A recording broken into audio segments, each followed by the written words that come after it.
Hi, my name is Bob Garcia, and I represent the 18th Congressional District, New York City. Congressman, thank you very much for your time and coming for the interview. Would you please look at this poster? Wow. I think I got from your shop bio officially available in the internet that you belong to the 3rd Division, right? Infantry Division. 3rd Infantry Division, yes. Yeah. Can you find your patch there? Yeah, right here. Right there, right? Yeah, right there. That's what my foundation is doing, the Korean War Veterans Digital Memorial Foundation. We do interview with the Korean War veterans, and we collect the artifacts from them, whatever it is, a picture or the letters that they wrote back to their family, or letters that they received, any public or private documents, including posters, maps, and diaries, and so on. And we make it available to our future generations. And that's, I think, is the most effective way, an economical way to preserve your sacrifice and honor your service and educating our young generations about the importance of the Korean War. Right. Yeah. So we are going to make that poster available for the 60th years anniversary of the armistice. When we gather at Washington, D.C., we're going to make it available. Wow. And you can see that the Korean Peninsula is covered with memories of the Korean War veterans there. Yeah. Yeah. And that's quite well done. Yeah. You like it? Yeah, I do, very much. And do you recognize what you're looking for? Well, I don't really recognize it because my eyes are not... No, I mean the third one, the poster, the flag. Oh, yeah, sure. That's Stars and Stripes. I mean, that's too obvious. But the next one, can you show that to the camera? Just a second, let me get it. Yeah. This one? Yep.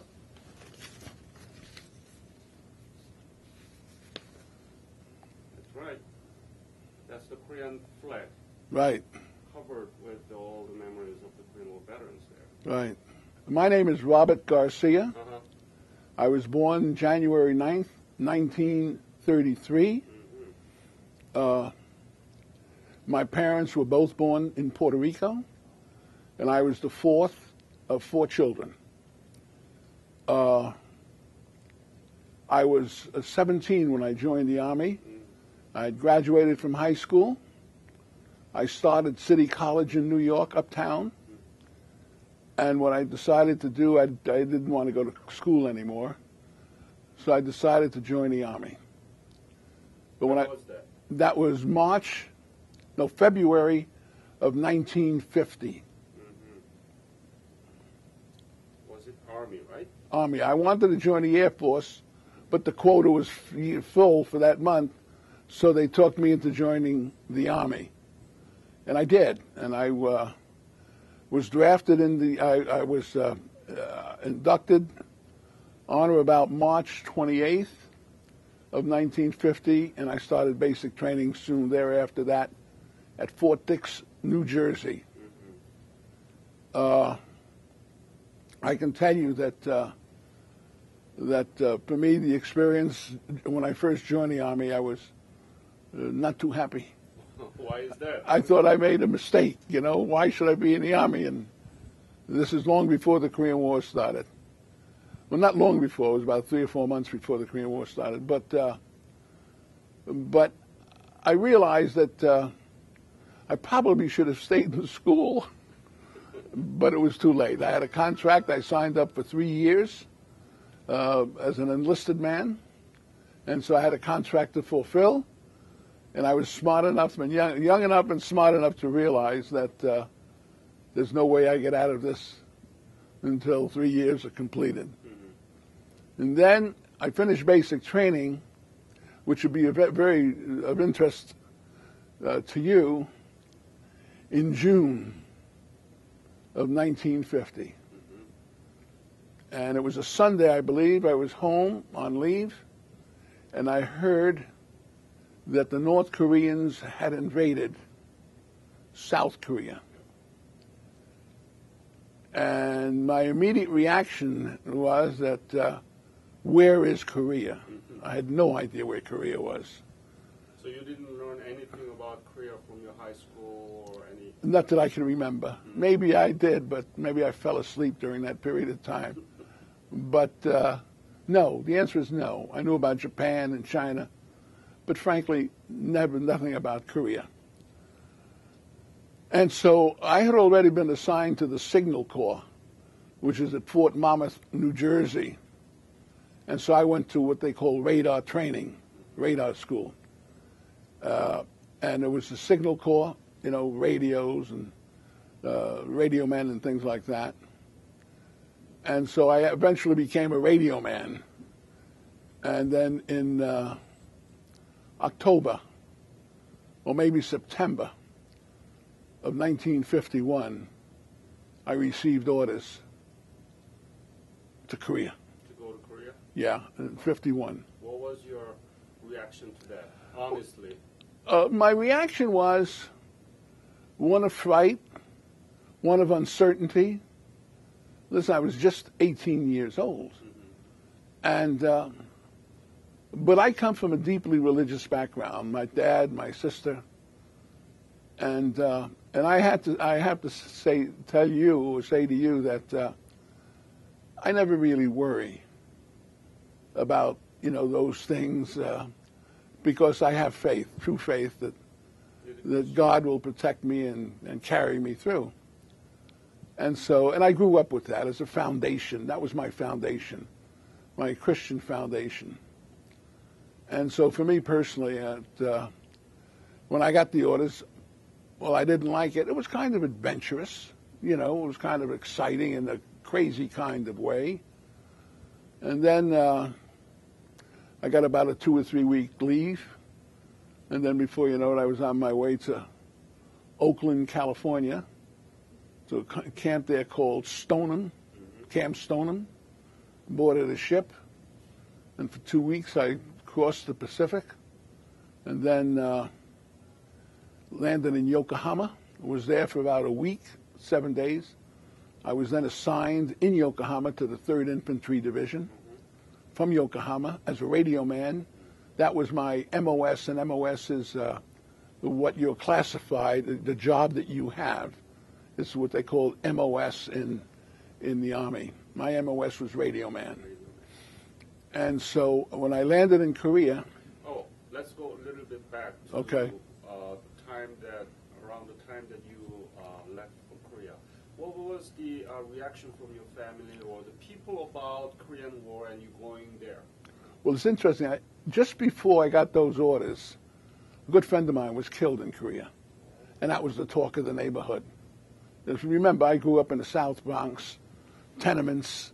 You know, these were not rich people. These were poor people, like, not poor people. We were rich spiritually, but materially, we did not live on Fifth Avenue or Park Avenue.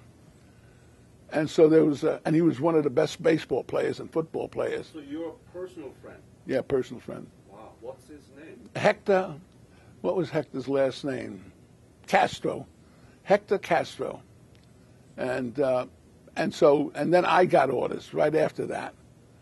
So, you know, people were a little, because we had 1 or 2 other people who had been killed in Korea, but we didn't know them that well. But Hector was like the Joe DiMaggio, the real sports star. And he got shot and killed in Korea. And then I got my orders to go. So the timing was not so good, because here a close friend of mine was shot, killed in Korea, and I was now going to Korea. And so when I got to Yokohama, it was also a place where people were coming home from, you know. And interestingly enough, and I want to be brutally frank with you and with the people who are viewing this, the people who were coming home when I got there were people who had been through the Chosen, through all those retreats. These were really hardened combat veterans. When I got there, the line was pretty much stabilized. So I don't want you to think for 1 second that I was a big hero, you know, charging up the hill. We had our moments. We had some moments that I could do without, but not like those people at the beginning, you know, who really were outnumbered 4 and 5 and 6 to 1. They didn't have a chance. And I've read all the books on the wars and on the war in Korea, about General MacArthur and the fact that he established, instead of establishing, Korea comes down like this, has like a waist, in. Instead of establishing the main line right there at the narrowest point, he had to go up to the Yellow, which is the widest point, which made the distribution of not arms, but what we call G2, not G2, but the supply line was much more difficult.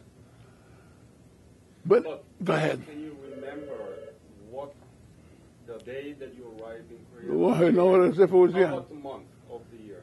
Well, I'm going to go better than that. I arrived in Korea on an LST in Bay. Incheon. On my birthday. On my birthday. January 9th of 1951, right? 1952.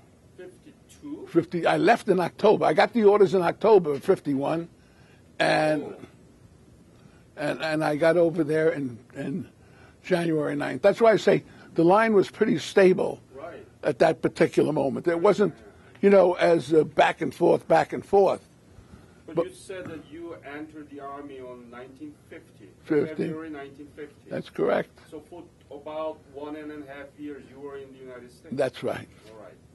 Now it makes much more sense. Okay. So after you arrived in Incheon, where did you go? Where you were? There were trucks waiting for us. We got into these LSTs and went on shore, and trucks where we went to a replacement company, or the Army slang was repo depot.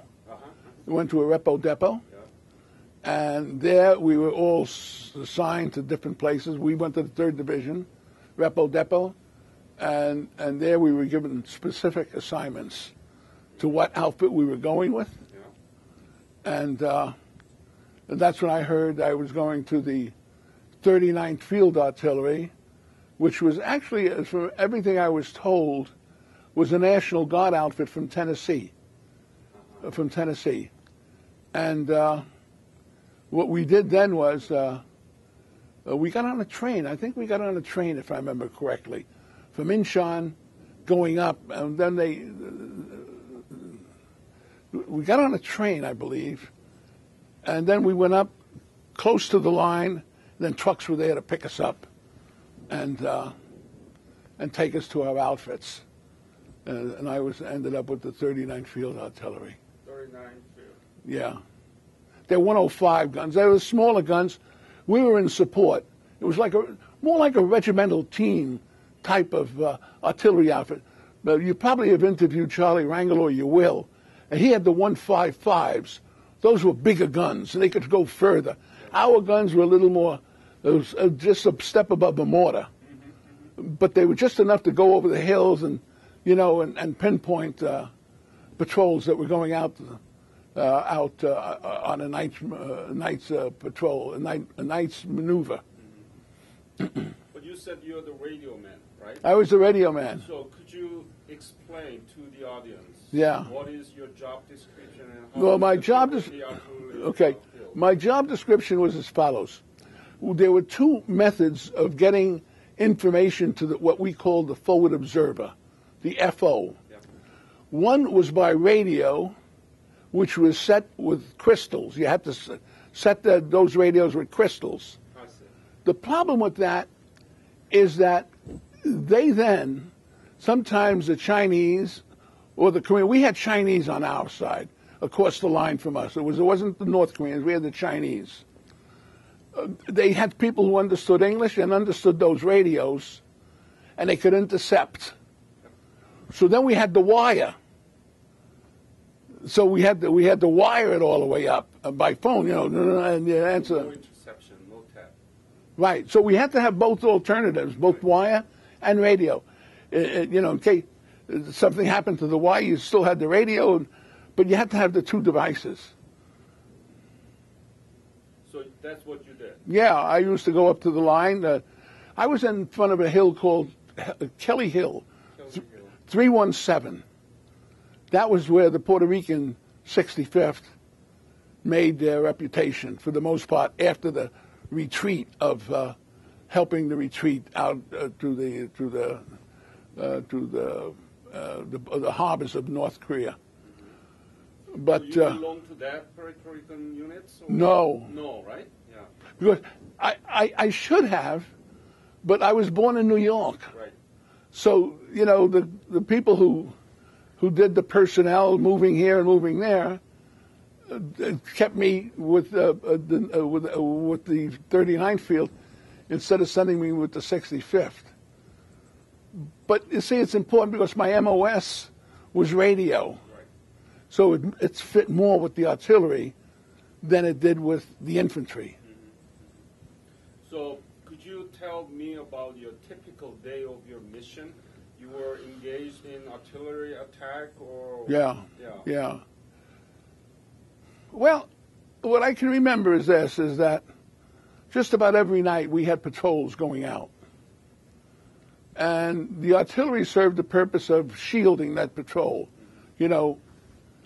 And most of the time, those patrols went out, first to feel out the terrain, but also sometimes they went specifically to try and get a prisoner who's on the other side of the line. Because by bringing that prisoner back, you'd find out who he is, what outfit he's with, and then you'd have a better idea in terms of G2 intelligence, knowing exactly who's on the other side. Because, you know, the difference between the Korean War and every other war we've fought since, in Korea, everything we named the main line of resistance, MLR. In other words, bad guys, good guys. Today, in all the wars since, you can be sitting next to somebody who you think is your friend and he shoots you. He's the enemy. But Korea was the last type of war that we had that symbolized that type of military operation. Mm-hmm. So you belong to this patrol platoon and just go up there and trying to find any Chinese soldiers? Not me. I didn't go. I was with the forward observer. We were there with the artillery, making sure that we got the communication. So I would go up there with him sometimes, but I didn't go on the patrol. Right. So tell me more about the specifics of what you did with the artillery, teams. Well, just frankly, I was in support of the forward observer, who's an Army officer. But that's I was in. Mission, isn't it? Oh yeah, we had to make sure everything was functioning and working because you had troops, you had patrols out there that had to be protected. Mm-hmm. Absolutely. You mentioned that the line of main resistance was mostly stabilized, but there should be an exchange of artillery. Oh yeah. Tell me about those. No. The line was stabilized. There were three incidents in which we thought the Chinese were going to break through. Everything was geared. Everything was sealed, ready to go. Trucks were ready to move out. And that came down from headquarters. Mm-hmm. Obviously they knew something we didn't know. And so then there was a barrage of artillery that would start coming in. And lo and behold, I can tell you, I think it's safe to say that it didn't materialize. There were 2 or 3 different times like that. And then the first time, which I really would like to divert just a little bit, when I got there, it was in January, and as a Korean, you know that January in Korea is not the place to be. It's it's ice cold. I've never been in such cold weather in all my life. And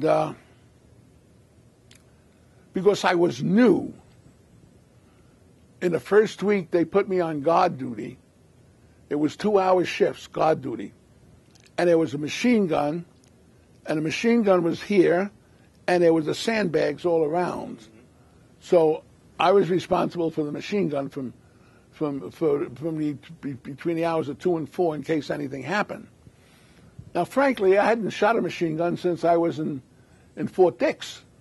Basic training. Yeah. And then, I just got there. And so they gave it to me because that was the worst shift. 9 to 10, that's not so bad, but so 2 to 4. 2 to 4 in the morning. Woof. And a full moon. Yeah. Full moon. But that was the first time in the 3 or 4 days that I was there that I heard the artillery pieces going off. Now, mind you, I come out of Fort Monmouth, New Jersey, Signal Corps, right? No artillery there, you know. And that's Fort Sill or one of the other Army bases where you had artillery training.